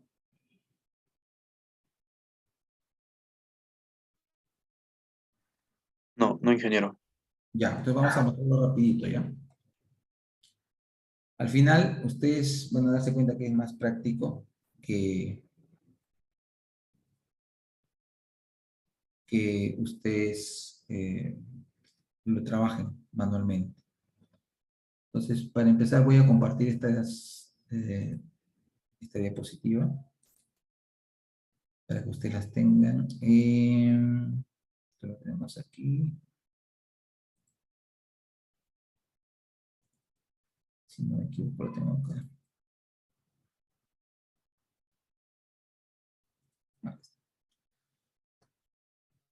Ya, ahí tienen la diapositiva. No sé si estará colgada en el aula virtual, pero por si acaso se los paso. Ya, vamos. Bueno, para empezar, el CROWAT es un programa gratuito que ustedes pueden descargar de la página de la FAO. ¿Para qué se utiliza? Para calcular el requerimiento de agua de cultivos. Y además hay otras herramientas incluidas que permiten evaluar o calcular cuáles son los calendarios de riego, etcétera, etcétera, ¿no? Lo principal, lo más básico para nosotros son dos cosas. Uno, cálculo de la evapotranspiración y dos, cálculo de requerimiento de agua del cultivo. Esta es la página de la FAO de donde la pueden descargar. Ustedes entran aquí y lo van a descargar rápidamente. Yo ya lo he descargado. Lo tengo acá en una carpeta. No sé, voy a ver si ustedes se lo puedo compartir por acá. Si no, lo entran simplemente a ese link y lo pueden descargar. Vamos a ver, creo que no sé si los programas se pueden compartir aquí, pero por si acaso, vamos a ver. Sí se envió, ¿no? El otro. Son dos que estoy compartiendo. Ya, entonces ustedes entran e instalan rápidamente. Eso no demora ni 2 minutos en instalar. Instalen, mientras van instalando, voy avanzando con esta diapositiva. Los dos programas, por favor. Entonces, el segundo programa que he alcanzado es el CleanWatt, que es básicamente una base de datos datos climatológicos de diferentes partes del mundo, incluyendo el Perú. No están todas las estaciones, no están todos los datos, pero sirve como referencia. Simplemente hay que hacer clic y descargar, ¿no? Aquí está el link. Pero igual, yo les he mandado ya el programa para que ustedes lo puedan usar. ¿Qué es lo que hace CrowdWork? Utiliza el método de Pema-Montaigne. Básicamente lo que hace es calcular la evapotranspiración del cultivo de referencia. Nosotros minimizamos los valores del K sub C, que es el K de cultivo, le decimos nosotros así, el K de cultivo. Es un factor de corrección y con eso tenemos la evapotranspiración del cultivo. Y listo. Teóricamente, conceptualmente, dependiendo del estrés hídrico, dependiendo de la humedad del suelo, etcétera, etcétera, esta evapotranspiración de cultivo debería ser corregida, pero nosotros no lo corregimos, ¿no? Simplemente lo dejamos aquí. ¿Por qué? Porque la idea es que cuando tú riegas, cuando tú haces un cultivo, cuando haces un proyecto de irrigación, lo haces pensando en que vas a tener el agua suficiente. No vas a hacerlo pensando en que te va a faltar agua. Entonces es suficiente con estos dos cálculos. Este es el método de Pema-Montaigne que utiliza el CrowdWork. Requerimiento de datos, como ustedes pueden darse cuenta, requiere un montón de datos, ¿no? Para empezar requiere la presión de vapor a saturación, presión de vapor local, velocidad del viento a 2 metros sobre el terreno, temperatura media del aire a 2 metros de altura, necesita además otros valores como gamma, que es la constante ciclométrica, pero eso es un valor constante, no hay ningún problema ahí. Delta, que es la pendiente de la curva de presión de vapor, y estos otros dos parámetros que son todavía más complicados de conseguir. La radiación neta en la superficie del cultivo y el flujo de calor del suelo. Esta es una ecuación media complicada, ¿por qué? Porque lo que ha tratado de hacer es relacionar de forma física las variables que intervienen en la evapotranspiración. Es decir, esto se puede entender como un modelo de base física. Modelos aproximados, empíricos, de caja gris o de caja negra, serían, por otro lado, los otros modelos como el de Torbe, Harge, Christopher es el modelo, y muchos otros, ¿no? Blanik-Krieg, todos esos son modelos de caja gris o de caja negra. Esto se convierte por la física que hay detrás en un modelo de caja blanca, donde todas las expresiones están relacionadas. Entonces hay que ingresar datos. Hay que ingresar datos. El modelo es muy simple, como van a ver ahora, si ya lo han instalado, vamos a empezar a ver. Hay que ingresar los datos que se indican aquí. Temperatura mínima, máxima, humedad relativa, velocidad de viento y la insolación. Además hay que ingresar la precipitación total mensual, coeficientes de cultivo y otros datos adicionales que se indican aquí. Bueno, de aquí en adelante solamente usted en esta diapositiva que he compartido van a encontrar básicamente capturas de pantalla del programa. Así que vamos a entrar a ver el programa. Un detalle importante es de dónde sacan ustedes datos, ¿no? Muchas veces eso es lo que ustedes dicen, ¿no? ¿Y de dónde saco datos para mi trabajo? ¿Qué hago? Bueno, lo que hay que hacer es, para empezar, cuando quieres datos de clima, es decir, temperatura, precipitación, etcétera, lo sacas del Cenami. Sí, del Cenami, de la página del Cenami. O de lo contrario, del CleanWatch, que es el programa que vamos a ver ahora. Después, datos de cultivo. Se requieren datos de cultivo. ¿Qué datos? Aquí estaban mencionados también. Coeficiente de cultivo, etapas de crecimiento, etcétera. ¿De dónde saco eso? Puedes usar el manual de la FAO, el manual 56 de la FAO. Puedes usar el manual de uso consultivo de agua para principales cultivos de los Andes centrales peruanos. Y puedes usar cualquier otra publicación del MINAJ o investigaciones desarrolladas en donde aparece esta información. Sobre datos de suelo, puedes hacer ensayos de laboratorio o puedes hacer mediciones in situ. O puedes usar algunos programas como el que voy a mostrar también ahora, si es que me da el tiempo. ¿Ya? Bueno, vamos a ver de una vez cómo funciona el programa, porque como les dije, de aquí en adelante todos son pantallazos, así que ya no tiene sentido mostrar esta diapositiva. Entonces vamos a salir de aquí y vamos a entrar a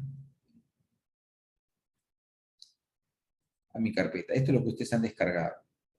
Centro a CloudWatch 8. Voy a abrirlo. Y aquí dentro hay un instalador, ¿no? Entonces, lo instalo.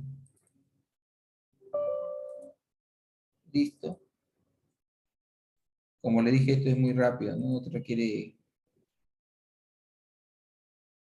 No requiere mucho. Ya está. No lo he instalado porque quería mostrar cómo se instala, para que ustedes vean y no vayan a tener después problemas. Bueno, aquí simplemente me muestran la pantalla de bienvenida y aquí hay un puntito para marcar para que no vuelva a aparecer, sino cada vez que abran va a aparecer lo mismo. Y esta es la pantalla usual que tiene el CloudWatch. Entonces, entramos acá arriba donde dice File, podemos darle nueva sesión para empezar, ¿no?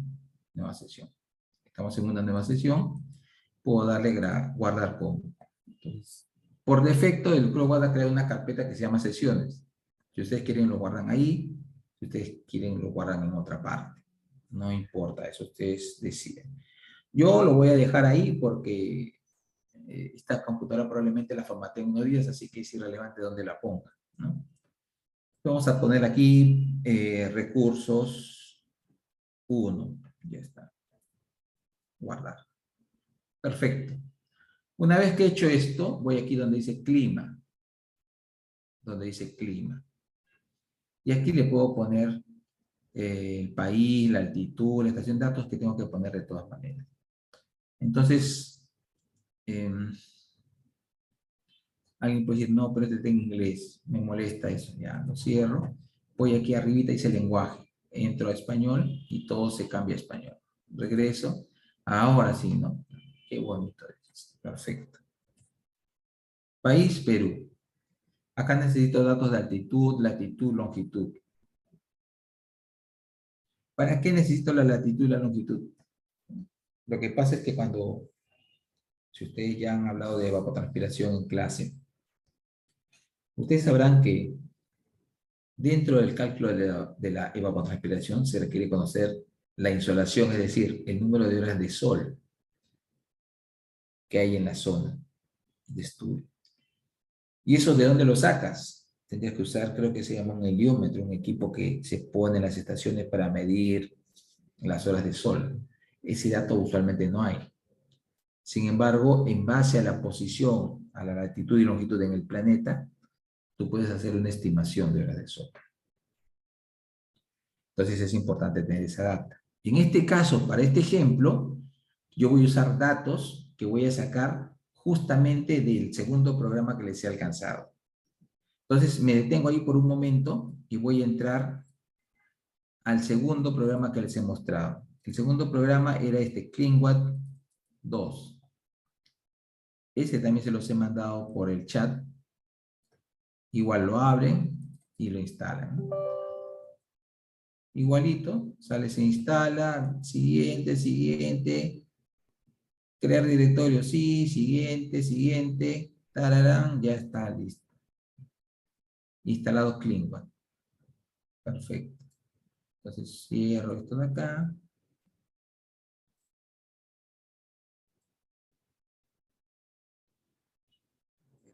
Necesito un setup. ¿Qué es esto? Sí. Vamos a ver, debe estar acá creado. CleanWatt. Entramos a CleanWatt. Y está. Muy bien. Entonces, cuando tú abres el CleanWatt, de arranque dice, mira, ubícate, ¿dónde estás? ¿Cuáles son tus coordenadas, latitud, longitud? Bueno, estoy casi seguro que ninguno de ustedes sabe sus coordenadas, ¿no? Entonces, lo que hacen es simplemente ir acá abajo y elegir país. ¿En qué país estás? En Perú. Ya está, perfecto. Si están en Qatar, ponen Qatar, ¿no? Y aquí tienen dos botones. El primero en el que dice mostrar todas las estaciones en el país seleccionado, y el segundo que dice mostrar estaciones dentro y fuera del país. Entonces yo voy a elegir la primera, no tiene sentido lo demás, ¿no? Ahí ven puntitos blancos. Esos puntitos blancos me representan las estaciones. La ubicación de las estaciones que tenemos registradas en el Perú. No son todas las estaciones del país, son algunas que incluye este programa. ¿Cuántas hoy? ¿Cuántas son acá? Dice 57. Entonces, acá, si bien ustedes lo ven como puntito, pueden ustedes ir aquí donde dice estaciones y decir, muéstrame los nombres. Y ahí están los nombres. Para ubicarte dónde estás, ¿no? Entonces, ustedes, yo voy a poner así como puntito, eligen, ¿no? Por ejemplo, acá yo puedo decir, a ver, vamos a elegir la estación San Ramón. Perfecto. Simplemente lo que he hecho es, la he seleccionado. Y ahora voy acá arriba y digo, exportar estaciones seleccionadas. ¿A dónde me voy? Me voy a CleanWatt. Ahí por defecto me está botando ahí, ¿no? Ustedes si quieren, lo ponen en otra carpeta, ¿no? Junto para que sea más fácil de reconocer. Ya, eso no es problema. Ustedes lo hacen y exportan los datos. O si quieren, lo pueden poner en la carpeta de trabajo, ¿no? Crear su folder, todo lo podemos dejar por defecto y le damos exportar. Se exportaron los datos. Perfecto. Muy bien. Entonces, una vez que he hecho esto, yo ya no necesito hacer nada más. Puedo cerrar el CleanWatt. Muy bien. Entonces necesito datos. Necesito datos. Entonces lo que voy a hacer es, voy aquí donde dice abrir y busco clima. Urnol Pen dice. A ver.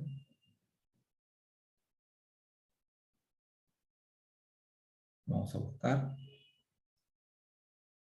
Lo habíamos grabado en, creo que era acá, CleanWeb, Support, San Ramón, aquí está, ¿no? San Ramón. Le doy a abrir. Guarda cambios en esto, dale yes, pues no importa, ¿no? Dice, ¿qué nombre le vamos a dar? Dale esto, pues. Esto, San Ramón. Ya está. Ya está, cargado. ¿Qué es lo que ha hecho el programa? Lo único que ha hecho es cargar la temperatura máxima, la humedad, el viento. Y estas coordenadas que están aquí. Estas coordenadas, con estas coordenadas se calcula la insolación. Y con esto inmediatamente sale la radiación y la evapotranspiración. ¿Qué pasa si yo hago esto? A ver. Vamos a tratar de hacer esto, a ver. No, no funciona. Ya voy. Y está, a ver. Miren lo que voy a hacer, ¿ah? Estoy borrando los datos.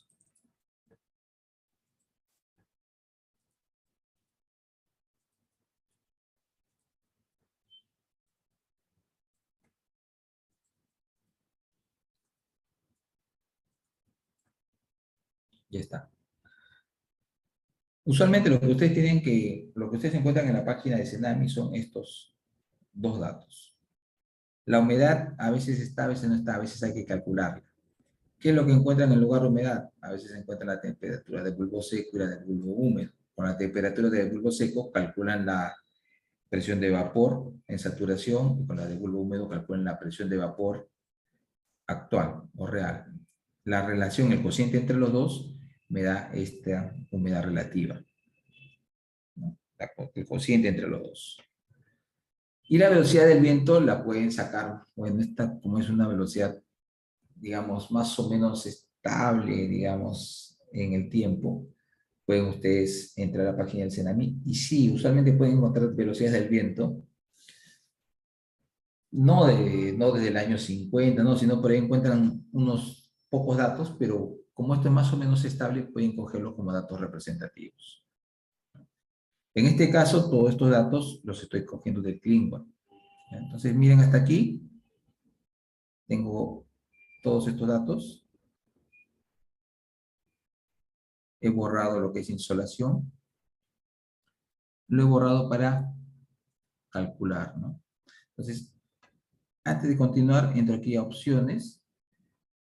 Fíjense ustedes, tengo aquí las unidades de cada una de las variables que estoy usando. Y también los métodos que se van a usar. Por ejemplo, para la evapotranspiración voy a usar Penman-Montagne. ¿Cómo calculo Penman? De datos de temperatura, por ejemplo. O si no, puedo ponerlo de datos calculados, de datos climáticos, ¿no? Temperatura mínima y máxima son los que hay que calcular, los que hay que ingresar. O le puedo pedir temperatura media simplemente, ¿no? ¿Qué pasa si le doy temperatura media? Sí, ahorita vamos a ver qué es lo que ha pasado.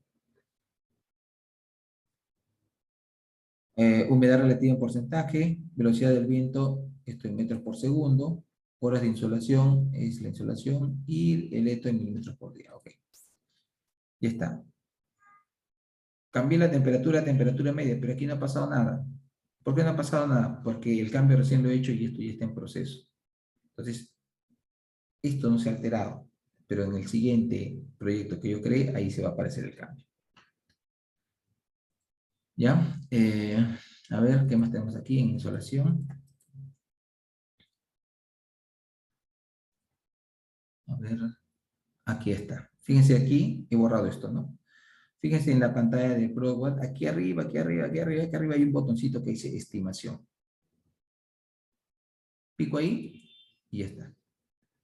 Calculado. Entonces, cuando ustedes ingresan datos, no como lo he hecho yo, que he jalado los datos de CleanWatt, cuando ustedes ingresan datos, esto lo tipean y al final, como no tienen la insolación, la pueden calcular con esto. Y completando esta insolación, los otros datos salen inmediatamente. Con esto tengo ya la evapotranspiración potencial, como pueden ver ustedes. Ya está calculado. ¿Qué más? Esto es, digamos, lo que se estaba pidiendo inicialmente con la doctora Nancibia, calcular la evapotranspiración. Pero se puede hacer un poquito más. ¿Qué más puedo hacer? Tratar de calcular el requerimiento de agua del cultivo. En este caso, hemos puesto la estación San Ramón. Ahora lo voy a dejar sin blanco, ¿ya? Y tengo que cargar la precipitación. Otra vez el mismo problema. ¿De dónde saco eso? Voy aquí a abrir precipitación. Ahí tengo datos de precipitación, ¿verdad? Pero no, yo no quiero eso. Yo quiero los datos que he bajado de CleanWatt. Entonces voy aquí a CleanWatt, San Ramón, Clean. ¿Qué nombre le vas a dar a esto? Me dice, bueno, no me acuerdo dónde lo guardé. Era acá, pues no sé, ¿no? San Ramón, ya está, listo. Y está, lo cargo. Ya lo cargo. Entonces, ¿cómo cargas la precipitación efectiva? Miren, ¿qué método he usado para calcular la precipitación efectiva? ¿Qué cosa es la precipitación efectiva? Si llueve en enero 242 milímetros de agua, ¿cuánto de esa agua se va a convertir en escorrentía?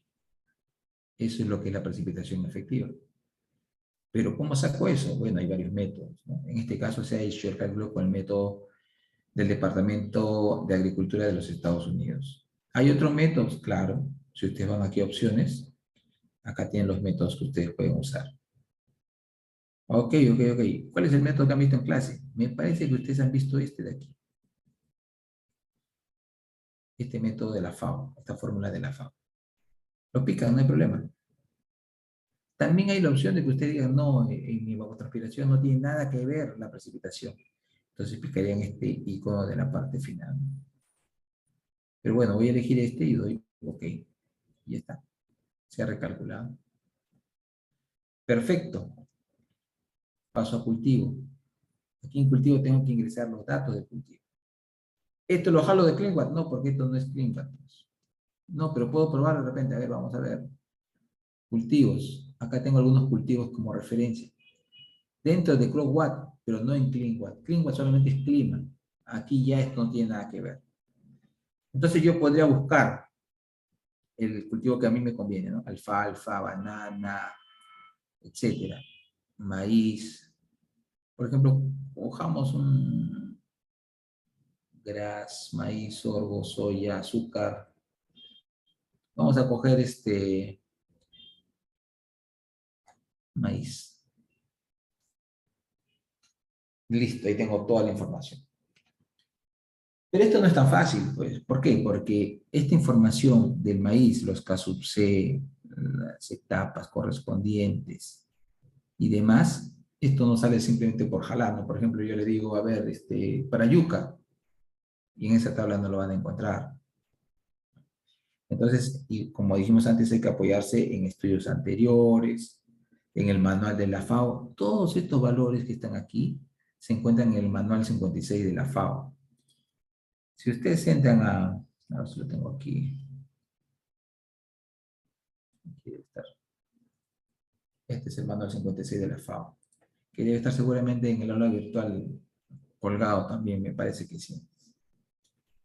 Entonces, si ustedes entran aquí, todos los valores que se han cargado ahorita han sido sacados de esta página. Por ejemplo, miren, voy a entrar ahorita aquí. Buscar. ¿Dónde está? ¿Dónde está? Vamos a buscar. Por ejemplo, ¿dónde está el K-C? Miren, acá tenemos valores de K-C, página 92. Vamos a ver a la página 92. Falta todavía. Me pasé. Aquí está.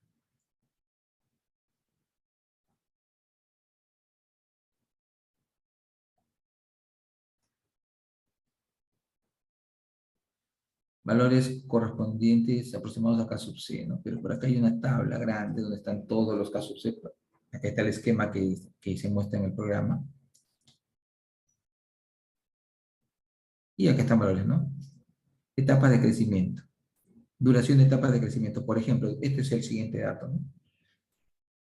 Por ejemplo, para maíz, estábamos viendo maíz, buscamos acá maíz.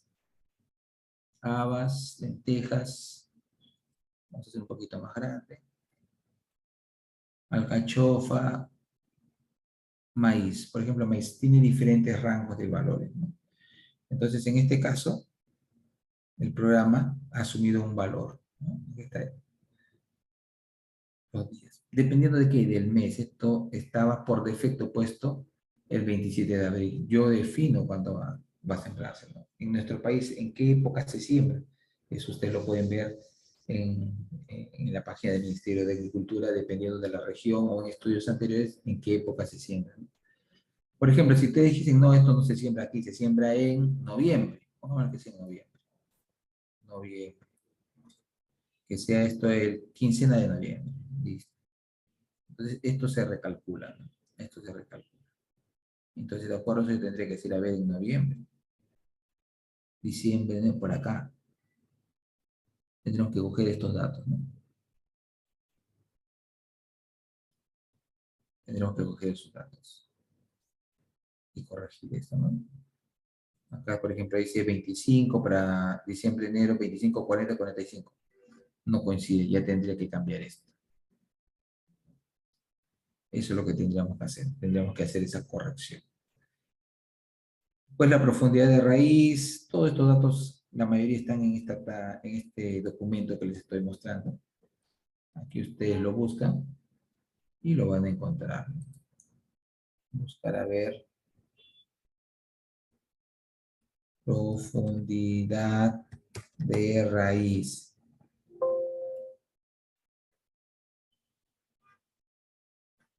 Acá tienen, bueno, otros datos más que también sin querer he llegado acá, ¿no? Acerca de las características del suelo, si es arenoso, francoarenoso, etcétera, etcétera.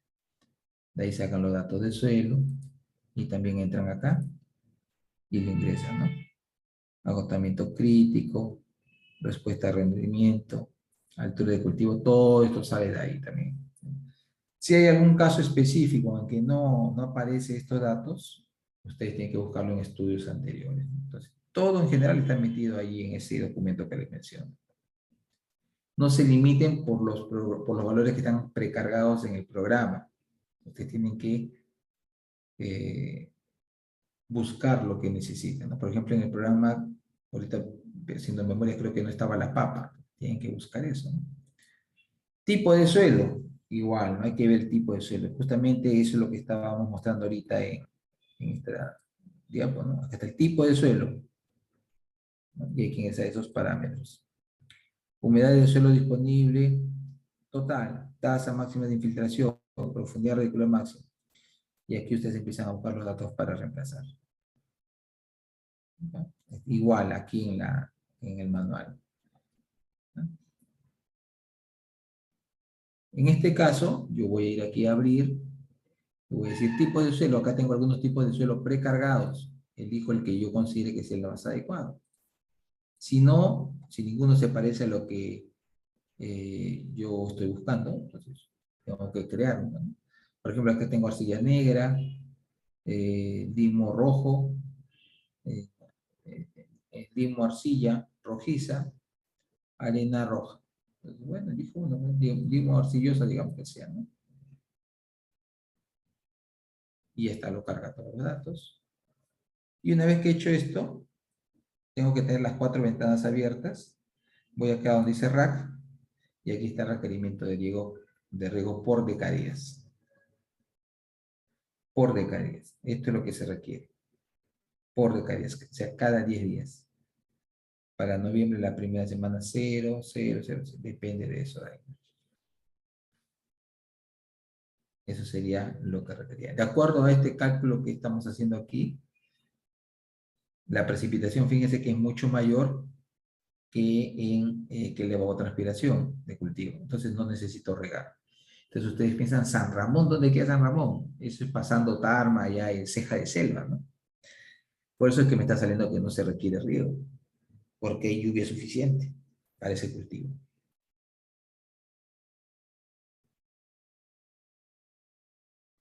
¿Ok? Listo. ¿Alguna pregunta que tengan?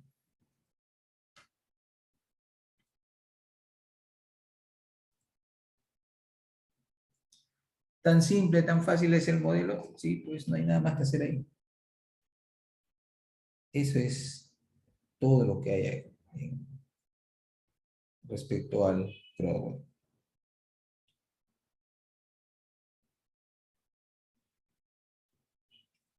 ¿Una pregunta que tengan?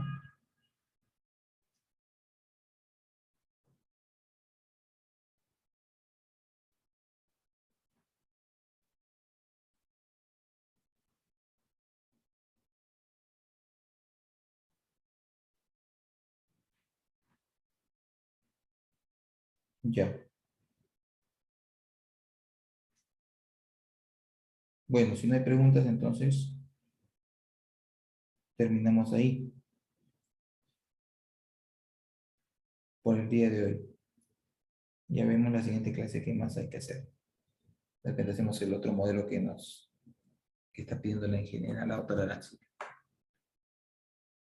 Ok, Ok, listo. ingeniero, gracias. Ok, ingeniero. Gracias. Hasta luego, nos vemos. Cuídense.